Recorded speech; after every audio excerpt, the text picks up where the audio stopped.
Welcome back. All right, so we're here. We're out in the shop. I know it's been about a week. I said I was going to try and upload more, but took the family away and had a great little vacation. It was much needed for everybody around. And yeah, we're back at it. So let's get back to doing some videos. Now, in the chaos before we left, there is stuff everywhere. I'm sure you can see behind me. We have wheels and tires over there, boxes. We have tonneau covers that are taken apart. I got the exhaust back from the ceramic coat for the 68. I got the oil pan back. As you can see it up there, it's got gold powder on it. I just put 2 bolts in it, try and keep the dust out of the motor. I got a tonneau cover that needs to be adjusted on here. We have generators sitting out on the floor. We got wiring down here on the floor. We just have stuff literally everywhere on every square inch of this place. And yeah, you kind of know how that drives me. Absolutely bonkers. So what we need to do is clean up. And then once we get cleaned up, we need to get the oil pan back on the car. We need to get the exhaust back on the car. And we need to get that thing off the hoist. I have another job coming in that we need the hoist for. So that thing's got to go. And yeah, without further ado, let's get into it. We got a lot of stuff to do, and sitting here talking ain't getting it done. So roll it to a time lapse.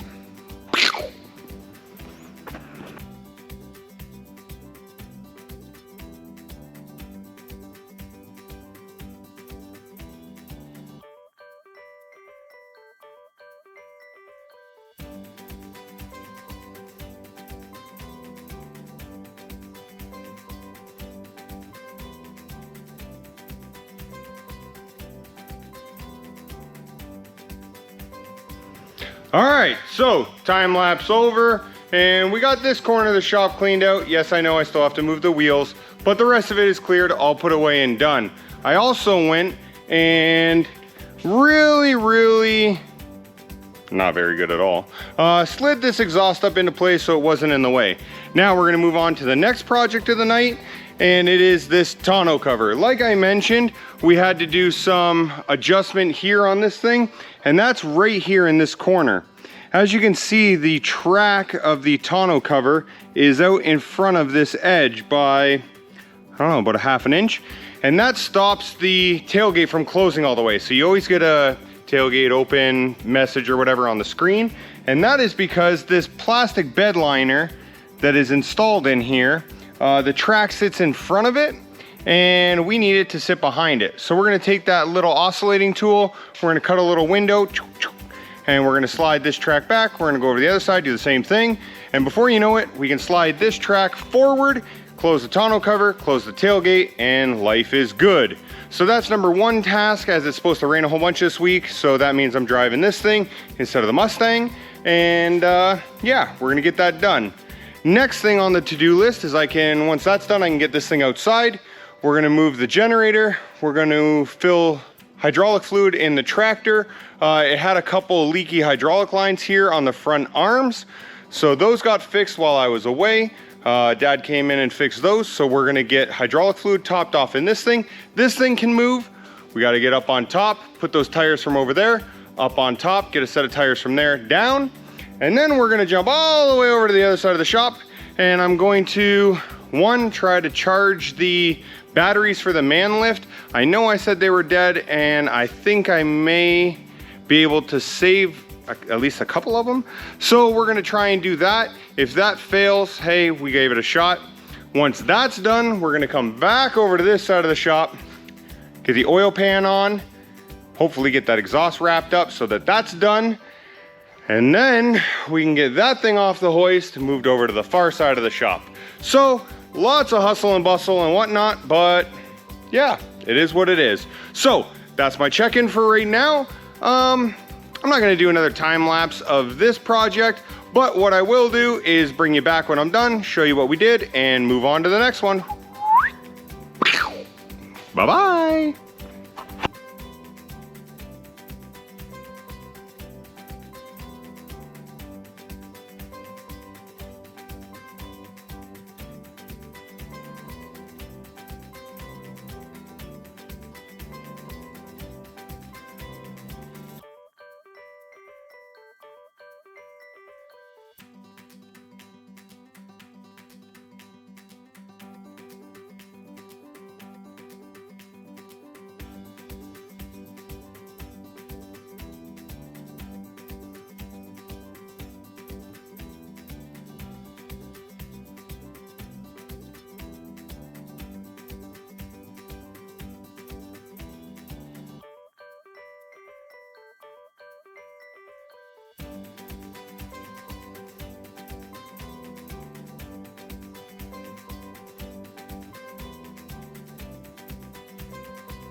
All right, so there you have it. You saw the time lapse. We put the gasket maker up on here, got the oil pan back up in place. We got the drain plug in, got the drain line for the supercharger back on. We got the cross member back in, as you can see right here. We got all that all torqued up and ready to go. So the car is absolutely 100% ready to drop down, fill with oil, and hopefully fire up. Oh, one last thing we did do. If you can see right here, let me see if I can get you over there. Here you go. So that's our hose that goes from our new PCV. Here's our, there you go. There's our check valve. You got our hose on the front. I put a hose clamp on down here, routed it up beside the exhaust so it's up out of the way. So all we have to do is plug that into the valve cover now and oil, and we're ready to fire it up. So that's pretty good. You know, obviously making a little bit of progress. See up top here, we got the rims moved around last night. We got the four-wheeler moved around. So we are making progress. You know, took a little while, but hey, what do you do? So what do we have to do now? All right, so we got all that other crap done, and now we're gonna move on to this right here. So this is the black Mustang that we went over that needs a whole bunch of work done to it. So what we're gonna do right now is get it up on the hoist. I'm gonna go underneath and I'm gonna pull the transmission bolts, the engine mount bolts, and we're gonna get ready to pull the engine and transmission out of it so that we have just a shell and we can start from the back and work our way all the way through the front. So first things first, I already pushed it over here to the hoist. We're gonna throw the hoist arms under it, lift it up, and we'll start getting some bolts out. We'll start reviewing it, all right? Enough talking. Go to the time lapse.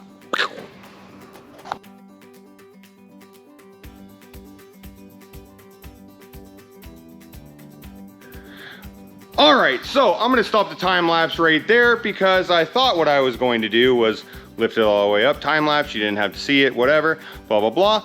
But something interesting happened as soon as we got, I don't know, 6 inches up off the ground. Let's check it out. So the coilover should be mounted here, but as you can see, it just fell right out. So now our tire is on like a 45-degree angle. So we'll put a quick ratchet strap around that, continue going up, and hopefully nothing else falls off of this thing as we go up even higher.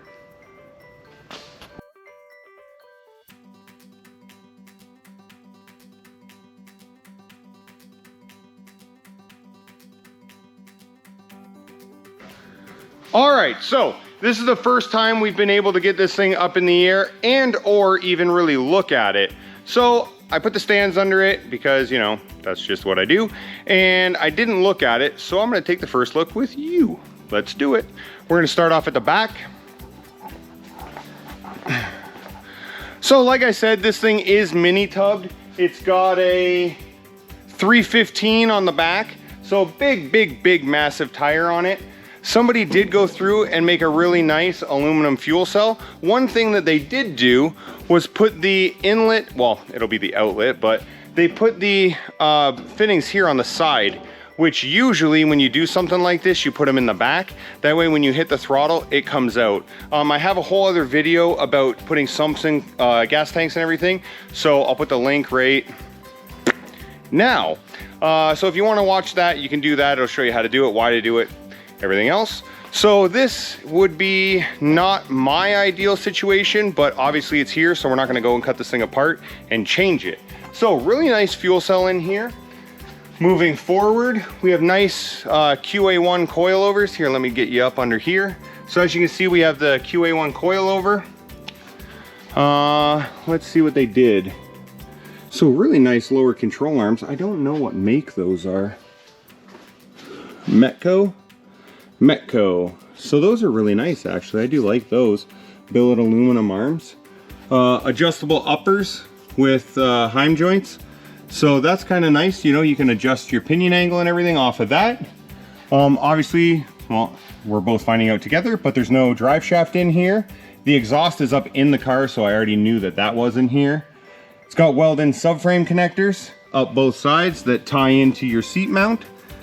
Driver's side here, there is no seat bolted in. So if I look at the passenger side, you can see the nut That's how they bolt through. Transmission cross member. This is definitely a custom setup here, but it does look really nice. Nothing too crazy here. A little bit of wiring that's cut. I don't know what some of these connectors are, but obviously they're destroyed. So we're gonna need to do some work on there. Oh, that's what it is. That's why. So it's the electric speedometer. That's your speedometer sensor there. So that's why this one's all destroyed, because it's not being used. It's got odometer gauges in it. Nice set of headers. Cook's headers, which always fit great. They're an absolutely amazing piece. Love the guys over at Cook's, and I've had the pleasure of working with them a bunch in the past. So yeah, whenever I can, I always recommend their stuff for all the customers. So it's got really nice headers on it. Stock bell housing on the transmission. Really nice oil pan here that looks like, if you see here, it's been dented in at some point. So it looks like either somebody tried to jack on this, or, you know, it had an impact of some kind. Here we have our supercharger drain back, which is really nice. Maximum Motorsport tubular K-frame, which if you look back here where it bolts, we're missing bolts here. The bolts here to the lower control arms aren't tight. This one back here for the back of the lower control arm doesn't even have a nut on it. Brake lines, somebody did try at some point and do some really nice braided brake lines, but obviously that it's all rusty and gross now. It's got a Steeda bump steer kit on it, which is really nice.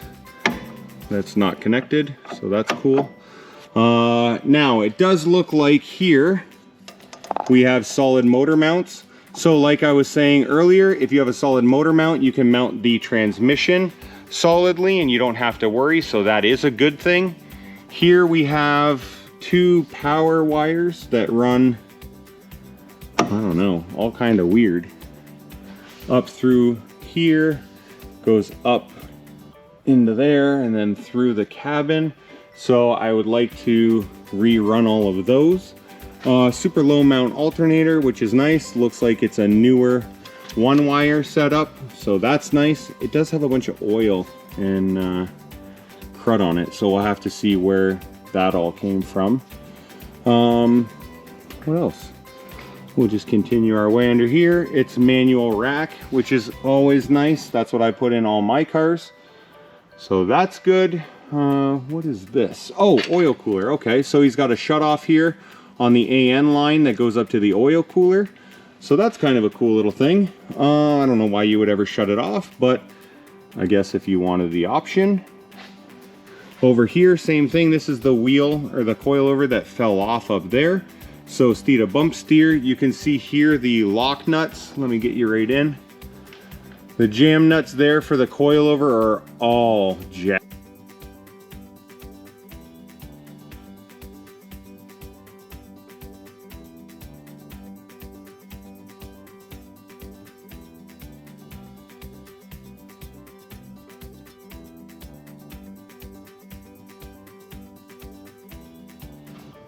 And just like that, we have the engine out of the car. It's over here on the engine stand now. I still have the cherry picker on it, but you get the gist of it. It's on the engine stand.